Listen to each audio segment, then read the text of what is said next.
Good morning students. Today there is a revision video of chapter 3, that is safety and first aid.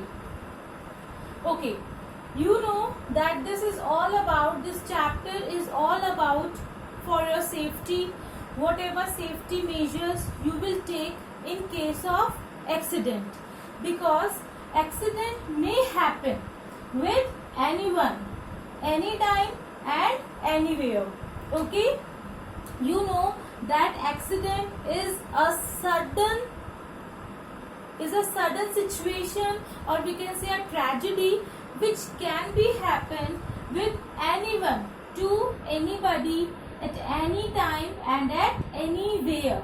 Nobody knows about any accident previously or in advance. Okay, so what we can do is we should be careful to avoid accidents. Okay, if we will be careful in for anything, for any work we are doing, and we will follow the safety rules in different situations, then we can avoid accidents. Okay, so in this chapter we will first read or just learn about the safety measures, and first of all we will read about the safety causes by which any accident may happen, and then we will learn about the safety rules or the precautions which we can take to avoid any accident. And third one, we will learn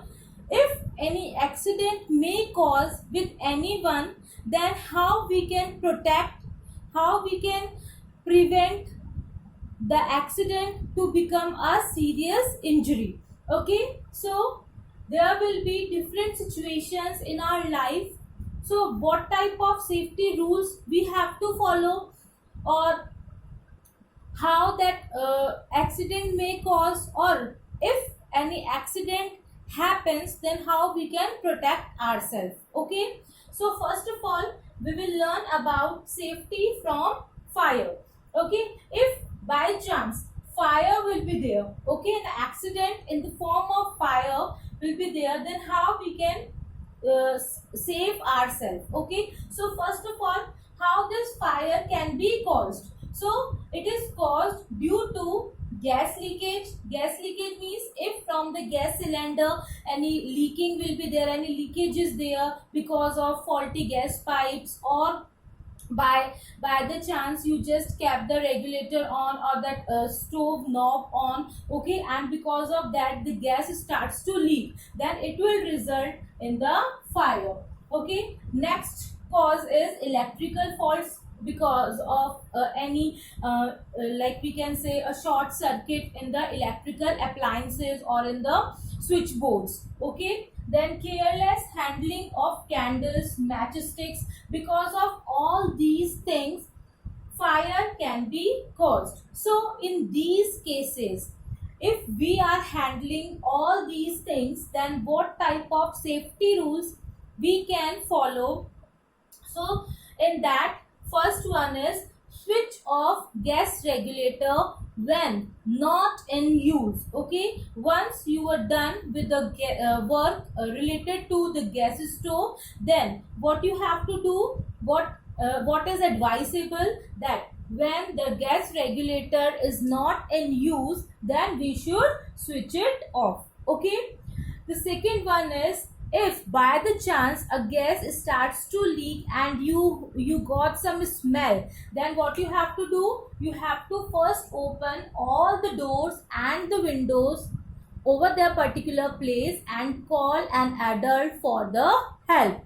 Okay, in that case we should not operate any electrical switch or appliances. Even we should not strike the matchsticks also. Okay, if you feel that any leaking is there or a smell of gas is coming from nearby, then we should first open all the doors and windows and call an adult for the help, as well as don't switch on or switch off any electrical appliances. As well as another thing is we should not strike the matchsticks, because this can cause fire. So these we are learning the safety rules, how we can protect ourselves from an accident related to fire. Third one is, if any faulty pipes, gas pipes are there in which the leakages is there, then we should replace the gas pipes immediately as soon as possible. By the means the way or the time you came to know that there is a fault in the gas pipe or in any electrical appliances wire, then we should replace them as soon as possible, immediately. Okay. Now fourth one is, whenever we are working in the kitchen or when we are handling fire, then we should not wear synthetic clothes. Synthetic clothes, you know, that are made up of nylon, rayon, or polyester or lycra, etc. Okay, all these are the synthetic clothes. So while handling fire, we should not wear synthetic clothes. Okay, next is, whenever you are handling any matchstick, matchbox, candles, firecrackers, then always be careful, and there should be an adult along with you. Okay, next is, if a person by the chance catches fire, okay, clothes of a person catches fire, then we should try to roll down that person on the floor till the fire is out. Okay, or we can do one thing, we can cover that person with the help of a blanket to put out the fire. Okay students, so these all are the safety rules. Now we will learn how we can put out the fire by some different methods. Now there are some methods to put out fire. So first method is to call fire station, and the number to call fire station is 101. Now when, in which case you will call the fire station? When there will be a fire accident. Okay, so immediately call adults and also ask the information, ask the help and inform the fire station, and the emergency number is 101. Next is, you can use fire extinguishers for small fire accidents. Okay, if there is very small fire, then you can use fire extinguishers.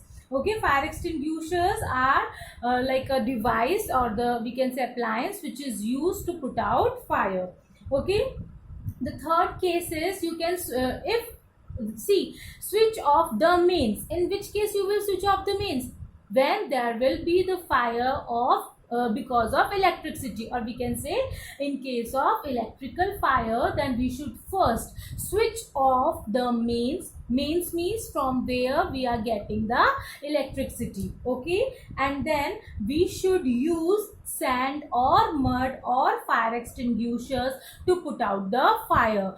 Don't even try to put out the electrical fire with water, because water is a good conductor of electricity. It will not help you out to put out the fire. Instead, it will also create a big problem for all of us. Okay, so we should always use sand or mud or fire extinguishers in case of electrical fire.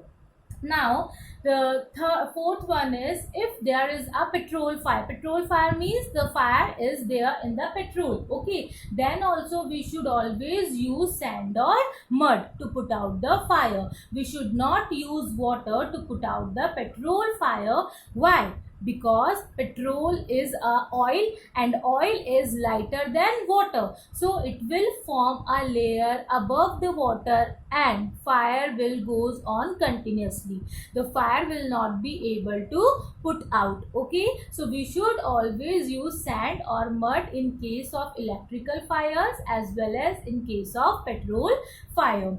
Okay, so these all are the methods to put out fire. Our next topic is safety on the road. Okay, you know very well about how we can take our safety on the road, that while walking on the road we should always be careful. Okay, we should not look here and there and just walking randomly on the road. We should always be careful while moving on the road, and we should always follow traffic rules and traffic signs. Here I have drawn two traffic signs. You can see many of the traffic signs on the road, and these traffic signs are very helpful for all of us so that we can reach our destination safe and sound. Just like the first diagram is of speed breaker ahead. When this type of traffic sign you will get on the road, that means there is a speed breaker ahead, so we should slow down our speed. Okay,